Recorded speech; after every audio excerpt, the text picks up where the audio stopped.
ঘরে রয়েছে অনেকগুলো কাঁচা বাদাম, তাই ভাবছি এই কাঁচা বাদামগুলো দিয়ে কি করা যায়। তাই যেই ভাবা সেই কাজ। এখানে আমি কিছুটা বাদাম নিয়েছি, বাদামগুলো খোসা ছাড়িয়ে নিয়েছি। আর সব থেকে বিরক্তিকর কাজ হলো বাদামের খোসা ছাড়ানো। বাদামগুলো সাইজে অনেকটা ছোট, এজন্য খোসা ছাড়াতে অসুবিধে হচ্ছে। বাদাম হলো পুষ্টিকর একটি খাবার, এটি শরীরের জন্য অনেক উপকারী।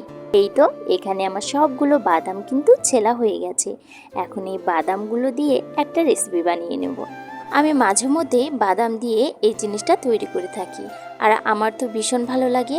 এখানে একটা প্যান বসিয়ে দিয়েছি, আর প্যানের মধ্যে কিছুটা মরিচ আর রসুন দিয়ে দিলাম। এখানে কাঁচা মরিচ নিয়েছি। এখন এই শুকনো খোলায় খুব ভালোভাবে মরিচ আর রসুনগুলোকে ভেজে নিতে হবে। এখানে মরিচ আর রসুনগুলোকে কিন্তু ভাজা হয়ে গেছে। এখন রসুন আর মরিচগুলোকে উঠিয়ে নিচ্ছি প্যান থেকে। এখন এই বাদামগুলোকে শুকনো খোলায় খুব ভালোভাবে ভেজে নিতে হবে। যখন খাবারের রুচি থাকে না, তখন আমি এই খাবারটা তৈরি করে বানিয়ে খেয়ে থাকি। আমার তো ভীষণ ভালো লাগে, আর আপনাদেরও অবশ্যই ভালো লাগবে। এখানে আমার বাদামগুলো ভাজা হয়ে গেছে। এখন আমি বাদামগুলোকে উঠিয়ে নেব। বাদামগুলোকে অবশ্যই আস্তে জালে ভাজতে হবে, নয়তো কিন্তু পুড়ে যাবে। এখন এই বাদামের লাল খোসাগুলো উঠিয়ে নেব।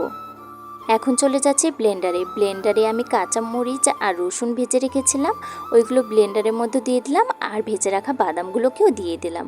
এখন ব্লেন্ডারে 2-3টা ঘুরলি দিলেই হয়ে যাবে। সামান্য পরিমাণ কিন্তু একটু জল দিয়ে নিতে হবে, নয়তো কিন্তু শুকনো হবে।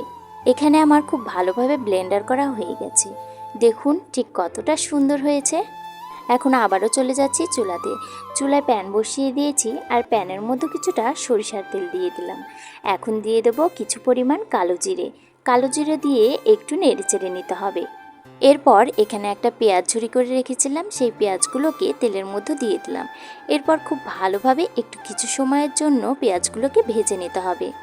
দেখুন পেঁয়াজের মধ্যে একটা লালচে কালার চলে এসেছে। এখানে কিন্তু পেঁয়াজটা ভাজা হয়ে গেছে। এখন এখানে দিয়ে দেবো বাদামগুলো বেটে রেখেছিলাম, সেই বাদামগুলোকে।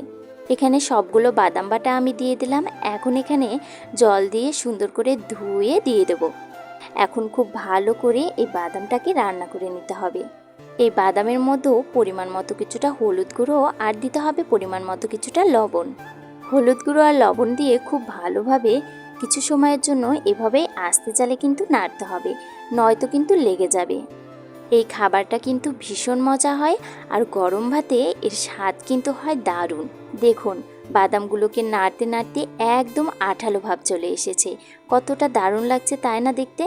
এগুলো এখন গরম ভাতের সঙ্গে কি যে দারুণ লাগে খেতে। আমি মাঝে মধ্যেই এই রান্নাটা করে থাকি, আপনাদেরও অবশ্যই ভালো লাগবে।